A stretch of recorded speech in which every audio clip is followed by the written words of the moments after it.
pointing out, when we look at construction defects, oftentimes the origin of those defects comes from very, very, very small and very, very inexpensive details. Things that take just a few minutes to do, but have long-term ramifications. So something as simple as paying attention to our taping details. If I drive around pretty much any state, any city, and I look at construction going up, especially where we have a mechanically fastened WRB, which the guys are going to start to put up now, we see it either flapping around in the wind, right? Poorly stapled, and oftentimes not taped or sort of taped, or taped in weird patterns, right? This is inexpensive stuff. The rolls of tape are inexpensive, and the time that it takes to do it right, it's nothing. Very, very little. And yet, the number one thing that's going to cause a building failure is going to be improperly installed WRBs, improperly taped, improperly flashings, kick-out flashings, right? Yep, we talked about that earlier. It's like we did, it was part of the competition, the skills competition yesterday, and people who had never made one were making them in 12 or 13 seconds. So it takes 13 seconds to make, and it takes thousands of dollars to repair when you screw it up. Exactly. I see they're using baby Tyvek today. We're using baby Tyvek because no one loves handling 9-foot rolls of Tyvek. So, hey, it's okay. It's a demonstration. And they work faster than we talk. So that's true. And we're going to be able to also show you, one of the important things is lapping our WRB. And again, this is all about moving that water down past down the surface as quickly as possible. Dan, you mentioned, water always gets behind cladding. Yeah, it does. And this is nothing to do with this demo. It's my personal pet peeve, which is when we use Does your pet peeve have a name? Spot. Okay, sorry Spot about that. Likes to caulk seams on siding and trim with the belief that is the waterproofing of the structure. When in fact cladding is there to protect the WRB from sticks, rocks, and the sun.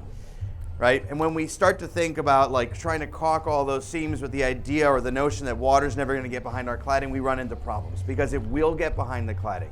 And where we should really be emphasizing things is that layer right behind the cladding, making sure that we've got a good WRB it's not designed to hold a column inch of water, right?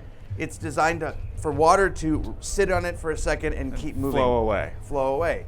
If you create a bottleneck in that system, right? Like if you nail on siding super hard, super tight, and then you caulk it, and water finds its way back there, and you're holding it. It sits there. It sits there, and it can start to build up. And once we have a column inch of water, that's a lot of pressure, more than this material is designed to withstand.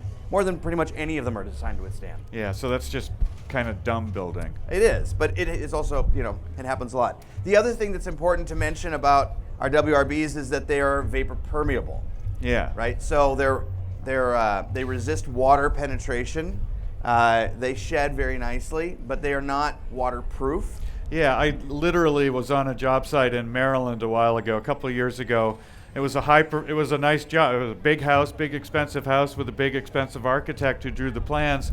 And I looked on the plans, and the plans called Tyvek vapor barrier, right? And I had the Tyvek rep with me at that job site because we were filming, and he was my expert. I was going to put on camera, and gave me an opportunity to have him talk about that. Tyvek's not a vapor barrier. Here's a professional drawing plans and giving them to people, and it says the wrong stuff on it. Tyvek is not designed to be a vapor barrier. It's designed to let walls dry. Sure, we have a question.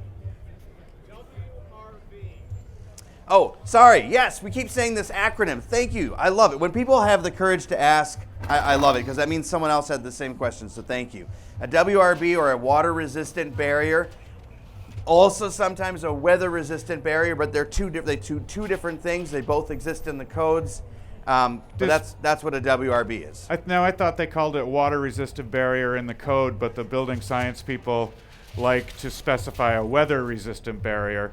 The difference being, with water, you've got water, and with weather, you've got water and wind and other stuff. So you can make, as it's installed right here, it's not much of an air barrier, right? But if you tape the seams and you detail the edges, you can have it be part of your air barrier system. So generally, the nerdy building science people, like him, call it a weather-resistant barrier because every layer that they're putting on the outside is designed to slow the movement of air. Thank you so much for coming to listen and hang out with us.